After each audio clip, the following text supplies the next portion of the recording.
উখিমঠ থেকে। আজকে এখন ঘড়িতে সময় বাজে 8টা 10 মতো বাজে। আমরা এখন বেরিয়ে যাচ্ছি উখিমঠ ছেড়ে। আমরা এখন যাব হচ্ছে কনকচুরির উদ্দেশ্যে। আজকে আমরা কার্তিক স্বামী ট্রেকও করব। তো একটু দেরি হয়ে গেল, ভেবেছিলাম যে মোটামুটি 7:30 নাগাদ বেরোবো, কিন্তু ওয়েদার এত সুন্দর, সকালবেলা 5:30টায় উঠেছিলাম, ওঠার পরেতে সানরাইজ দেখলাম, ভীষণ ভীষণ সুন্দর। ভারত সেবাশ্রম থেকে এত সুন্দর এখানে যে ভিউগুলো পাওয়া যায় মানে বলার মতো নয়। তো সেটা দেখে আমরা রেডি হয়ে গেছি, রেডি হয়ে এখন বেরোচ্ছি কনকচুরির উদ্দেশ্যে। এখান থেকে 50 কিলোমিটার মতো রাস্তা, যেতে 2 ঘন্টা মতো সময় লাগবে। কনকচুরি গিয়ে সেখান থেকে আবার কার্তিক স্বামী ট্রেক করে আবার কনকচুরিতে ফিরে আসবো। এই হলো আজকের প্ল্যান।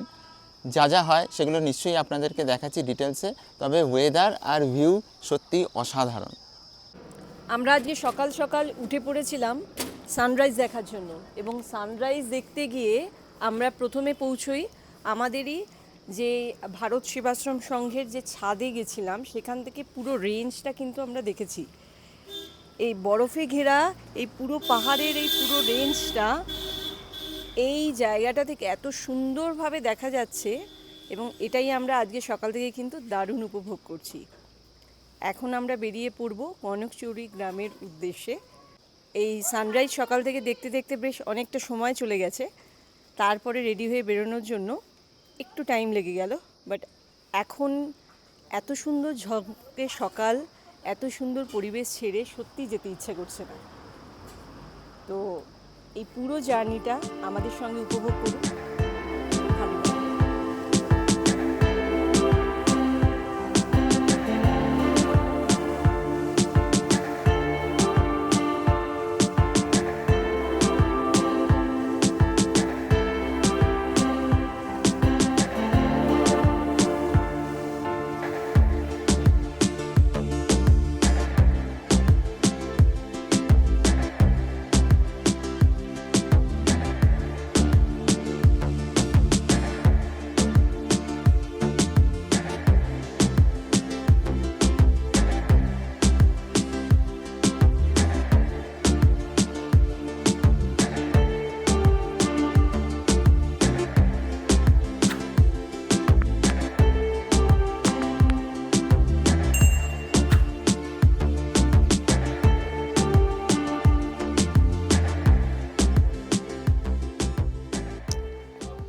এখন আমি রয়েছি কনকচুরি গ্রামেতে, এবং ঠিক আমার সামনেই রয়েছে কার্তিক স্বামী যাওয়ার যে গেট, কার্তিক স্বামী মন্দির যাওয়ার যে গেট, সেটি মানে গেটে যে ঢুকবো, ঢোকার সাথে সাথে এত সুন্দর একটা ভিউ আমরা পাচ্ছি হিমালয়ান রেঞ্জের। মানে পথে যেতে যেতে তো এই ভিউ সবসময় থাকবেই, তার সাথে মানে শুরুতেই এত সুন্দর ভিউ পেয়ে দারুণ লাগছে। তো যাই হোক, বাবা কার্তিক স্বামীর নাম নিয়ে আমরা এই ট্রেকটা শুরু করছি। এখন ঘড়িতে সময় 11:30, 2.5 থেকে 3 কিলোমিটার মতো রাস্তা। দেখি কতক্ষণ সময় লাগে, কীরকম রাস্তা। তো শুরু করছি কার্তিক স্বামীর ট্রেক। চলুন আমার সাথে সাথে আপনারাও এই অভিজ্ঞতা সাক্ষী থাকুন। জয় বাবা কার্তিক স্বামী। এখানে নির্দেশিকা করা রয়েছে যে কার্তিক স্বামী যাওয়ার যে পায়ে হাঁটা রাস্তা, প্যাদাল মার্গ, এবং এই যে দেখতে পাচ্ছেন এখানে রাস্তা চলে যাচ্ছে, এই রাস্তা দিয়ে আমরা আস্তে আস্তে উঠে যাব।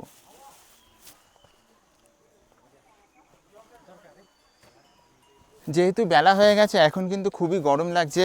এই যে জ্যাকেট পরে রয়েছি, এক্ষুনি জ্যাকেট খুলতে হবে, দরদর করে ঘামছি যাকে বলে।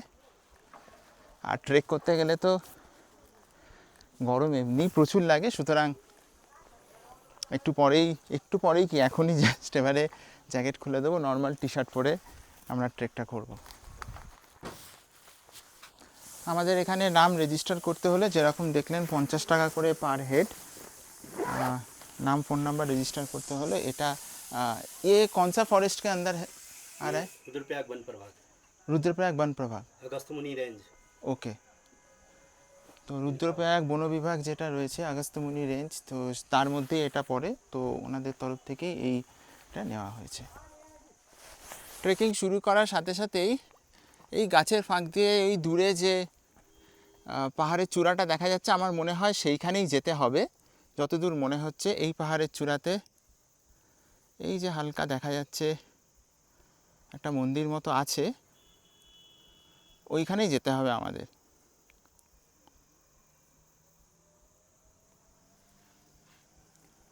এই হলো রাস্তা, শান্ত নিরিবিলি রাস্তা, ঠিক যেমনটা আমরা ফিল করেছিলাম মদমহেশ্বরে। চারিদিকে গাছগাছরা আর এরকম মাটির রাস্তা, কিছু কিছু জায়গায় পাথরও রয়েছে।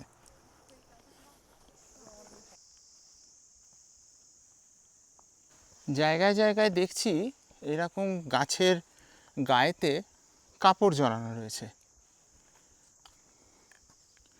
যেরকম আমরা বিভিন্ন মাতার মন্দির, বৈষ্ণব দেবী হোক, বিভিন্ন ধরনের মাতার মন্দিরে যেরকম মানত করার জন্য গাছে কাপড় বা কোনো জায়গায় কাপড় বেঁধে রাখে, এখানেও কিন্তু সেই রকম দেখতে পাচ্ছি। দেখুন গাছের ডালে, পাতার দিকে, আগে সামনেও রয়েছে এরকম।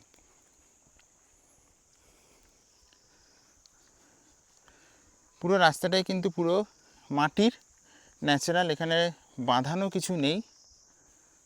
আর চারদিকটা কিন্তু ঘন জঙ্গল।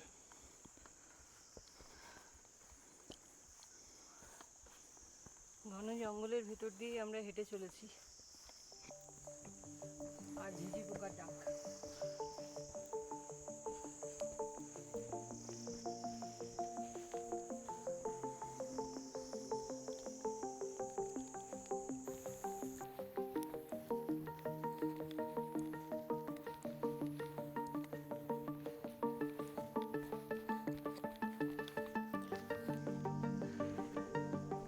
ট্রেকিংয়ের এটাই মজা, হাঁটতে হাঁটতে এই যে চড়াইটাতে উঠলাম, সামনের দৃশ্যটা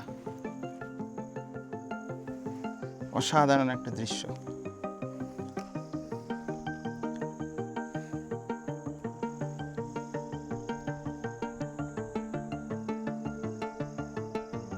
যত আস্তে আস্তে উপরে উঠবো তত কিন্তু এই ভিউ খুলতে থাকবে।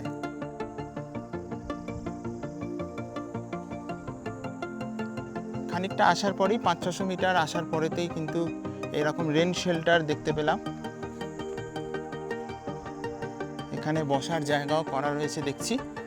তো চলার পথে যদি ক্লান্তি লাগে বা বৃষ্টির সময় যদি বৃষ্টি হয়, তাহলে কিন্তু এখানে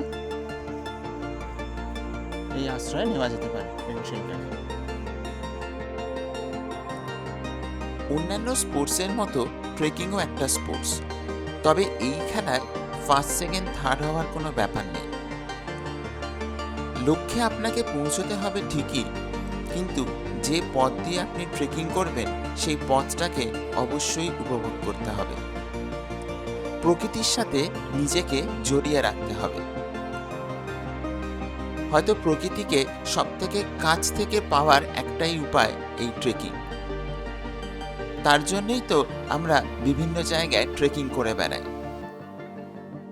ট্রেকিং অবশ্যই আপনাকে শেখায় শত প্রতিকূলতার মধ্যেও কিভাবে একা নিজেকে জিততে হয়। ট্রেকিংয়ের একটাই মন্ত্র, স্লো বাট স্টেডি। লক্ষ্যে আপনি ঠিক পৌঁছেই যাবেন, আর লক্ষ্যে পৌঁছানোর পরে যে আনন্দ পাবেন তার কোনো বিকল্প নেই।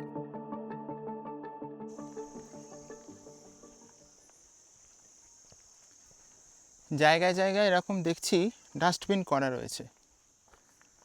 তো এগুলো খুবই জরুরি, এবং আপনাদের সকলকে রিকোয়েস্ট করব, আপনারা যা প্লাস্টিক বা যে কোনো রকমের ডাস্টবিনের যদি কিছু থাকে, তাহলে এইগুলোতেই একমাত্র ইউজ করুন, বাইরে ফেলবেন না। কেননা পাহাড়ে নোংরা করা মানে পাহাড়কে বিপদের দিকে ডেকে আনা। পাহাড় পরিষ্কার রাখুন, নেচার পরিষ্কার থাকবে, আর প্রকৃতি সুন্দর করে আমাদেরকে আরও সাজিয়ে দেবে। এখানে যেরকম লেখা আছে বন্য জন্তু এখানে দেখতে পাওয়া যায়, যেরকম ভাল্লুক বা চিতা যে সমস্ত আছে এই জঙ্গলে, কিন্তু সেগুলো দেখতে পাওয়া যায়। সেই জন্য সবসময় রেকমেন্ডেড যে রাত্রিরে কখনো ট্রেক এখানে করবেন না। এদিকটাও দেখাতে বলবো, হরিণ এবং বুরাসের ফুল। বুরাস মানে হচ্ছে রডোডেন্ড্রন, যেটা আমরা বলি লোকাল ভাষায় এদেরকে এখানে বুরাস বলে। সেই বুরাসের ফুল এখানে পাওয়া যায়। বুরাস গাছ প্রচুর রয়েছে এবং বুরাসের যে রস আছে সেটা কিন্তু জুস হিসাবে আমরা খেতে পারি। মদমহেশ্বর ট্রিপেতে আপনাদেরকে দেখিয়েছিলাম, আমরা কিন্তু এই বুরাসের যে জুস সেটা খেয়েছিলাম। দারুণ খেতে, দারুণ রিফ্রেশিং। এই ট্রেকিংয়ের সময় এই বুরাসের জুস কিন্তু দুর্ধর্ষ লাগে। দেখি সামনে যদি পাওয়া যায় তাহলে নিশ্চয়ই ট্রাই করব। 11:40 নাগাদ স্টার্ট করেছিলাম, এখন 12:10 বাজে। আধ ঘন্টায় হেঁটেছি। মাইল ফলক বলে সেরকম কিছু দেখছি না। শুরু করার আগে জিজ্ঞেস করলাম, বললো তো 2.5 থেকে 3 কিলোমিটার মতো, 2-2.5 ঘন্টা মতো সময় লাগবে পৌঁছতে।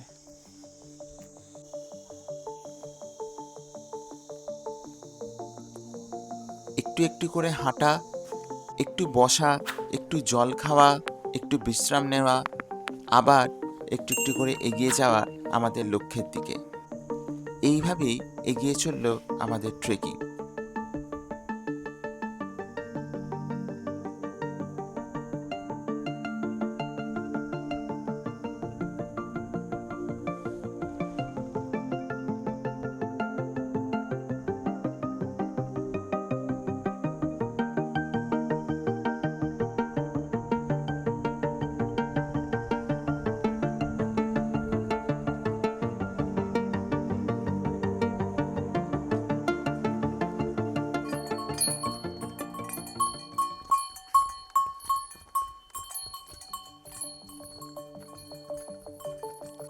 হাঁটতে হাঁটতে আমাদের উচ্চতা ধীরে ধীরে বাড়তে থাকছিল।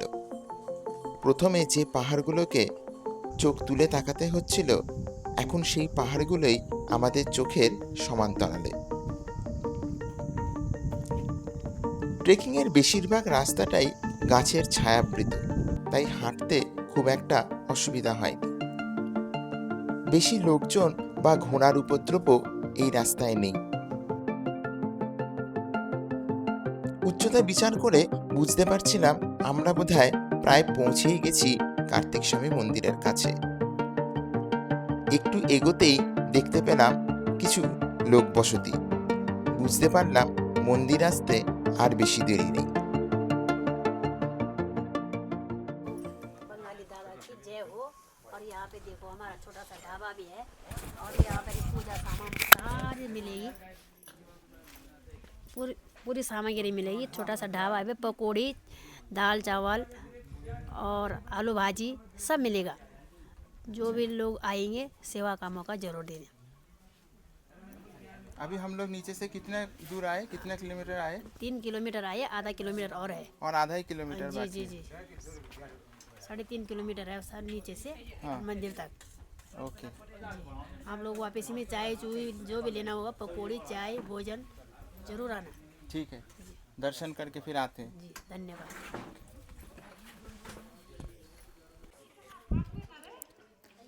কার্তিক স্বামী মন্দিরের থেকে আমরা আর 500 মিটার মতো দূরে আছি। এখানে মন্দিরের হিস্ট্রি সম্বন্ধে লেখা রয়েছে।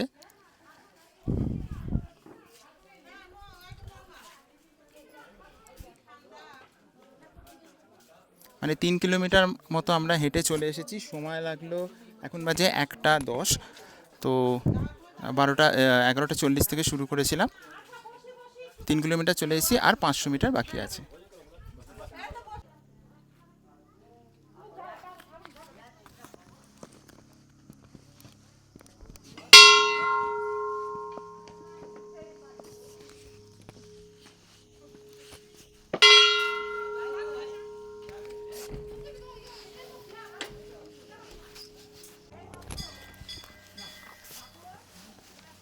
এই 500 মিটারে যে সিঁড়িগুলো রয়েছে, জানি না কটা সিঁড়ি, কেউ বলছে 300 সিঁড়ি, কেউ 350, কেউ 400, কেউ কি বলছে ঠিক নেই। তবে যে কটাই থাক না কেন, আমরা কিন্তু পুরোটাই কভার করছি আর ধীরে ধীরে পৌঁছে যাচ্ছি। আমরা অনেকটা হাইট গেইন করেছি, আর তার জন্য কিন্তু এত সুন্দর ভিউ এখান থেকে দেখা যাচ্ছে।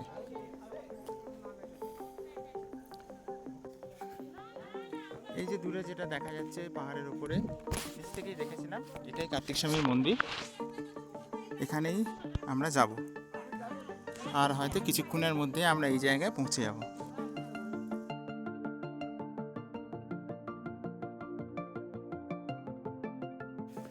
এই যে আমরা উত্তরাখণ্ডে আসি, বিভিন্ন ধাম ঘুরে বেড়াই, প্রচুর প্রচুর বাঙালি কিন্তু আমরা অবশ্যই দেখতে পাই। মানে আমাদের মধ্যে একটা কথা আছে যে বাঙালি মানে হচ্ছে দীপুদা, দার্জিলিং, পুরী, দীঘা। কিন্তু তার বাইরেও যে আজকে বাঙালি সারা ভারতবর্ষ ঘুরছে, ভারতবর্ষের বাইরেও ঘুরছে, তার দৃষ্টান্ত কিন্তু আমরা দেখতে পাই এই সমস্ত জায়গায় এসে। প্রচুর বাঙালি কলকাতা থেকে বা পশ্চিমবঙ্গের বিভিন্ন জায়গা থেকে এসছেন। চলার পথে সব জায়গায় শুনতে পাচ্ছি যে বাঙালিরা কথা বলছে নিজেদের মধ্যে, এই ট্রেকিংগুলো আনন্দ করছে, এনজয় করছে। এইরকমই কলকাতায় টালিগঞ্জ থেকে এসছেন, চলার পথে আমরা দেখতে পেলাম। কেমন লাগছে? খুব ভালো লাগছে, আপনার ব্লগ দেখি, আজকে আপনাকে দেখে আরো ভালো লাগছে। Thank you. কার্তিক স্বামী প্রথমবার তো? হ্যাঁ, এই প্রথমবার। এর আগে কেদার বদ্রী কিছু হয়? কেদার, বদ্রী, গঙ্গোত্রী, যমুনোত্রী, না, 4 ধাম হয়ে গেছে। হ্যাঁ, কমপ্লিট করেছি। এতটা চড়াই উঠতে পারবো কিনা ভাবছিলাম। না না, প্রায় আমরা উঠে এসছি, আর আরেকটুখানি উঠে গেলেই পৌঁছে যাব। হাঁটতে হাঁটতে আমরা কিছুক্ষণের মধ্যেই পৌঁছে যাব উত্তরাখণ্ডের একমাত্র কার্তিক ঠাকুরের মন্দিরে। এই কার্তিক স্বামী মন্দিরে যাওয়ার যে ট্রেকিং পথ, সেটি একটি ইজি ট্রেকিং ধরা হয়। তাই যে কোনো বিগিনারের ক্ষেত্রে এই ট্রেক করাটি খুবই সহজ।